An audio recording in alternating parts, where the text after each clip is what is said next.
É muito legal quando a gente vai ver um filme que ele parece que causa fascínio na gente desde o primeiro momento. E a Rose Glass, que é uma diretora que já tinha caído ali no gosto dos fãs de terror por causa do seu trabalho em Sant Mode, agora volta ao cinema com mais um filme assim que eu acredito que vai cair muito no gosto da galera, mesmo sendo um filme que, pelo menos ao meu ver, ele não é completamente terror, mas ele consegue trazer elementos do gênero. Fala galera, aqui quem fala é o Adam, sejam bem-vindos ao canal, aproveita para se inscrever se não for inscrito e me seguir nas redes sociais, o arroba tá aqui na tela, e vamos falar hoje de Love Lies Bleeding, O Amor Sangra, filme dirigido pela Rose Glass.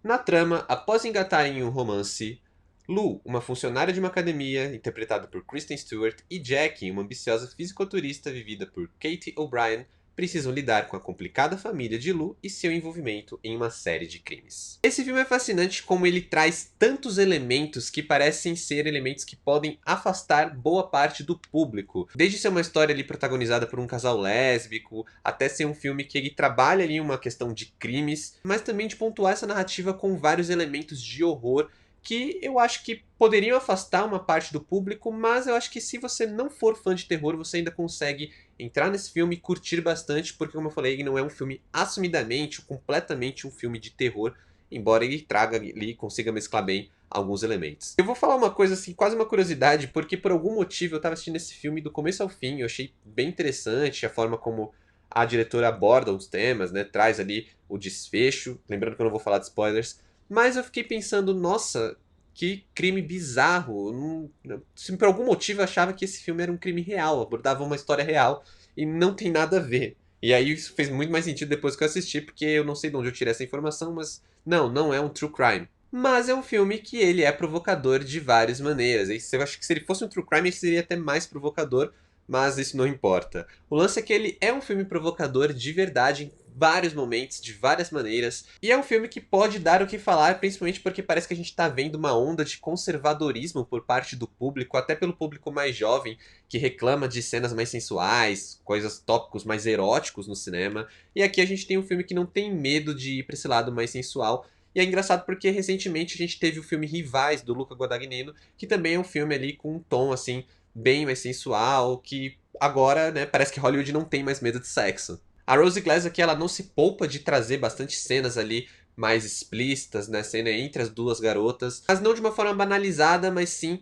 de uma maneira que, como eu falei, é provocativa, é um filme que fala muito sobre essas duas garotas, é um filme que fala muito sobre questões psicológicas e também, principalmente, sobre o físico. Não é à toa que uma das personagens aqui é uma fisiculturista, né? Ela se conhece ali numa academia. Então tem todo esse lance de trazer a importância do corpo para dentro da trama. E é como eu falei, de uma forma bem provocadora. É até interessante como essa personagem que é fisicamente forte, ela aparentemente ela é psicologicamente muito machucada, né? Então a gente vai ter o filme entrando ali em questões de trauma, em questões de conflitos internos da personagem. E é claro que tocando um pouco num tópico mais de homofobia, mas sem se aprofundar muito nisso, porque não é o tema central, já que o filme ele precisa logo encaminhar para esse lance do crime, é um filme de crime. E a Rose Glass ela faz aqui um trabalho que parece que é um clímax contínuo. É uma obra que não para. Desde o primeiro momento a gente vai assistindo. É um filme, como eu falei, provocador, que desde a primeira cena já meio que traz ali o espectador pra junto, pra gente ficar tentando entender como tudo vai se desenrolar. E conforme esse filme vai se aprofundando nesses pontos dos crimes, ele vai criando esse clímax contínuo, seja pelo aspecto do teor sexual, seja pela questão dos crimes que vão sendo abordados cada vez mais e de uma forma bem direta, e aqui sim,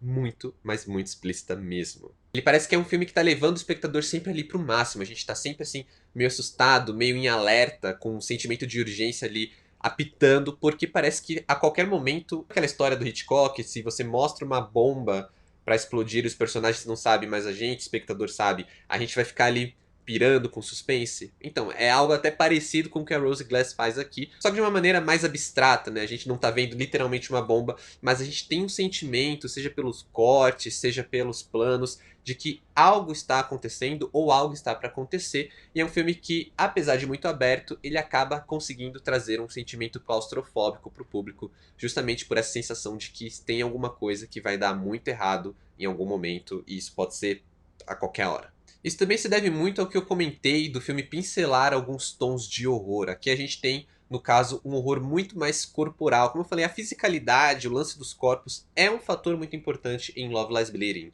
Então, quando a diretora começa a trazer essa experiência dela pro horror, é óbvio que o filme ele vai acabar virando para um horror corporal. Então a gente tem todos aqueles takes ali focados no corpo da fisiculturista, né, no corpo da Jack, como eu falei, não de uma forma banalizada ou fetichizada, porque isso vai ser utilizado para alimentar esse teor de horror corporal que vai tomando conta do filme, principalmente na segunda metade. A gente tem o ápice desse horror corporal numa das cenas que se passa em Las Vegas, eu não vou entrar em detalhes porque é um grande momento do filme, mas isso vai se construindo justamente para um lado até um pouco menos realista. Toda vez que o filme está trabalhando os crimes, ele parece ser bem pé no chão, parece, como eu falei, até dá pra confundir pensando que poderia ser um true crime, mas quando ele vai pra esse lado um pouco mais do horror, quando ele vai pra esse lado pra trabalhar mais essa questão psicológica, ele apela para um horror corporal que é bem assim explícito na tela e que pode deixar aí um certo desconforto no ar, que eu acho que é bem proposital da diretora. Essa alta carga de horror corporal até prevê um pouco o lance do filme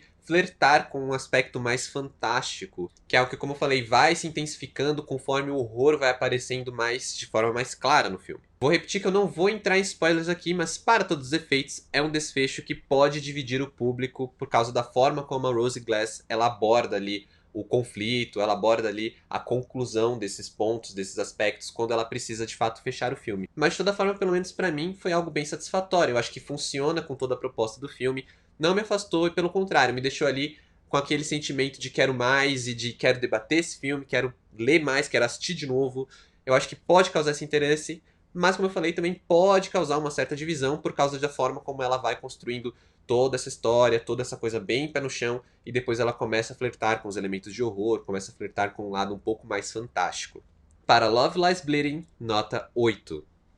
Eu acho que principalmente se você for fã do gênero ali de filmes de crime, você vai achar bem interessante, não só pela forma como a diretora conta essa história, mas também pela forma como ela apresenta um crime completamente bizarro, uma história completamente bizarra, que vai surpreendendo cada vez mais. Não é uma surpresa assim tipo Abigail, que é um filme ali muito mais que o marketing já tinha deixado claro que ele era, mas que também consegue divertir bastante pela forma como é tratado. Mas também não é aquela coisa tipo de um terror mais trash, como é o caso de Desespero Profundo, que eu já falei aqui também nesse vídeo, que eu vou deixar linkado aqui, então aproveita para clicar. E é claro, como sempre, se você assistiu até aqui, meu muito obrigado. Valeu, falou e até a próxima.